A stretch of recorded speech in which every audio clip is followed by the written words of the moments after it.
Every market has a breaking point, the moment when the old price can no longer contain the new reality. For XRP, that moment is getting closer every day, because what's coming isn't another hype cycle or rumor. It's a repricing event, a global financial adjustment triggered not by speculation, but by mathematics, regulation, and infrastructure that's finally ready to scale. Welcome to Crypto Equation, where we cut through the noise and look directly at the signals shaping the next financial reset. For years, XRP has been misunderstood. Critics called it dead, stagnant, just a banking token. Meanwhile, Ripple kept building, quietly connecting corridors, negotiating with central banks, and aligning with standards that every major financial institution on Earth must now follow. And now, those same institutions are reaching the point where they can't avoid Ripple's infrastructure anymore. That's what triggers repricing, not hype, but necessity. Because when the system needs something, it stops asking if the market likes it. It simply revalues it. Let's define what repricing actually means. Repricing doesn't mean a random price spike. It means the market reevaluates an asset's true role relative to its utility. When utility changes, valuation adjusts permanently. That's what happened with gold when nations abandoned the gold standard. It's what happened with Apple when smartphones became essential. And it's what will happen with XRP when global liquidity finally demands a neutral bridge asset. You can't settle trillions on outdated systems forever. Eventually, efficiency wins. And when it does, the market reassigns value overnight. The groundwork for that shift is already visible. In 2025, ISO 2022 became the unified messaging language for international banking. Over 10,000 banks now use it. And Ripple has been ISO 20022 native since 2017. That means Ripple's network and XRP are already technically integrated into the world's next-gen financial backbone. The plumbing is connected. It's just not fully turned on yet. When it is activated, liquidity must flow through systems that can handle instant compliant settlement. That's what XRP was designed for. And once those flows start, the market can't keep pricing XRP as a speculative asset. It will have to value it as infrastructure. Every infrastructure asset goes through three phases: ignorance, resistance, and acceptance. XRP is standing at the edge of phase 3. You can feel it in the tone of headlines. The lawsuits are behind us, regulators are outlining frameworks, and Ripple is expanding into tokenization, custody, and CBDCs. The stage is set for integration, not argument. When institutions realize they can save millions per corridor by using XRP as bridge liquidity, adoption won't be optional, it'll be operational. And that's the catalyst for repricing. Because once utility becomes mandatory, supply and demand start a new equation. Let's talk numbers. There are about 100 billion XRP in existence, with roughly half circulating. Now imagine a world where even 1% of cross-border payments, roughly $150 trillion annually, passes through XRP. Even at minimal liquidity usage, that volume would require multi-billion-dollar daily throughput. Markets must reprice to meet that scale. That's not theory, that's arithmetic. Liquidity depth defines price. The deeper the demand, the higher the value required to sustain it. That's why repricing isn't an if scenario, it's a when. But most investors won't recognize it when it happens. They'll be watching charts, not corridors. They'll see a move and assume manipulation, without realizing the infrastructure finally went live beneath their feet. Because repricing doesn't announce itself, it just shows up. It's quiet until it isn't. Now let's examine what triggers that moment. First, institutional clarity. Once major regulators classify XRP as a utility or settlement asset, not a security, compliance barriers vanish. Banks and payment companies can engage directly. Second, liquidity corridors. RippleNet is already operating in over 70 countries. Each new corridor increases velocity. The more it's used, the more valuable liquidity becomes. Third, tokenization. When trillions in real-world assets, treasuries, real estate, carbon credits, move to blockchain, they'll need a bridge between blockchains and fiat. That bridge must be instant, cheap, and neutral. Only a handful of assets qualify, and XRP leads that list. These three factors converge: clarity, corridors, and tokenization. And price can't stay where it is. Now think about what happens psychologically when repricing begins. Most holders won't believe it. They'll expect a correction, waiting to buy back lower. But once utility pricing starts, it doesn't behave like speculation anymore. The floor rises because the system now requires XRP liquidity to function.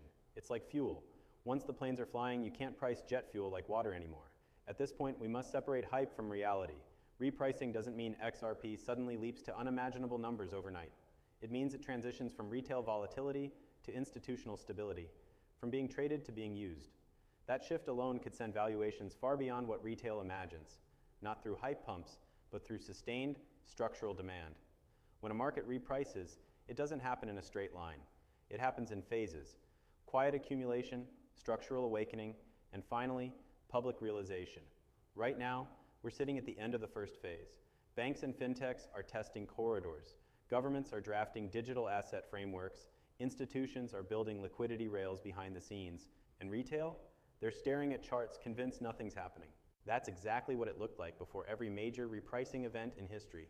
When gold was revalued in 1933, the headlines were calm until one morning the entire market woke up to a 70% higher price. When Apple split its stock in 2005, most thought it was overvalued until the iPhone launched and the market recalculated overnight. When Bitcoin broke out of $1,000 in 2017, the average investor was still arguing whether it would ever work. Repricing always feels sudden, but it's just recognition catching up to reality. And in XRP's case, reality has been building quietly for a decade. So what could trigger that recognition moment? 1. Liquidity migration. As soon as more global corridors choose XRP over legacy systems, the transactional demand shifts permanently. Each ODL corridor adds constant buy-side pressure to source XRP liquidity. 2. Institutional custody. Ripple's acquisition of Medico wasn't random. It gives banks secure access to hold and move tokenized value. Once large institutions can safely store XRP, usage will explode. 3. CBDC interoperability. Ripple is working with multiple central banks to connect sovereign digital currencies through its ledger technology. When CBDCs need cross-border liquidity, the bridge asset must be fast, neutral, and already integrated. That's XRP. When all three forces hit at once, the price won't pump. It will reset to reflect new utility. Repricing isn't a moonshot, it's an accounting correction. Right now, XRP is valued like a speculative token. After utility demand, it will be valued like a global settlement asset. Think of it like real estate. A plot of land near a new highway is cheap until the highway opens. Then, overnight, its value multiplies, not because the land changed, but because access changed. That's what's coming here. Here's what most people will miss when it happens. They'll see headlines about XRP price surging, but they won't notice why. They'll think it's retail hype again. In reality, it'll be the first wave of institutional liquidity routing through RippleNet corridors, quietly repricing the asset by using it. They'll expect the spike to crash. It won't, because this time, utility is the buyer. That's the difference between speculation and function. Speculation fades. Function sustains. Let's be realistic about numbers. Nobody can predict exact prices, but we can understand mechanics. If even 0.5% of global cross-border volume, roughly $750 billion per year, requires XRP for settlement, liquidity depth must scale by trillions in nominal value. That doesn't mean XRP goes to fantasy figures overnight. It means the market cap must grow to support throughput. In other words, price follows utility velocity, not hype velocity. And that's what repricing really means: valuation adjusting to throughput capacity. Now, look at the psychology of this moment. Retail fatigue is at its peak. The lawsuit era drained belief. Sideways charts crushed patience. But institutions don't trade emotions, they trade readiness. While the public disengaged, the infrastructure matured. RippleNet scaled, regulation stabilized, and ISO 2022 went live. The foundation finished while no one was watching, and that's exactly when repricing moments arrive. When conviction is at its lowest. You might ask, why would institutions suddenly trigger it now? Because liquidity seeks efficiency. Once using XRP becomes cheaper than not using it, adoption becomes automatic. Markets are ruthless about cost. They don't care about tribal debates. If XRP saves time and money, it wins. And when that utility becomes visible in quarterly reports and payment data, the repricing will no longer be deniable. At that stage, analysts will call it surprising growth. But those who understood the groundwork will just nod, because they saw it coming. Repricing will also reshape perception. For years, XRP has been seen as the underdog.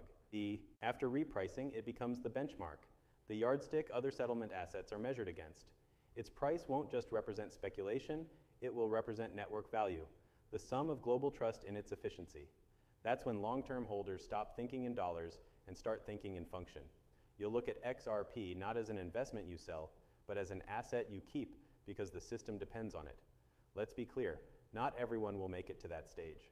Many will sell early, convinced the wait isn't worth it. They'll miss that repricing doesn't happen gradually. It happens after disbelief peaks. The same people who said XRP will never move will later say it moved too fast. That's how disbelief flips into regret. So what should holders do now? Stay informed. Understand that what's coming is structural, not speculative.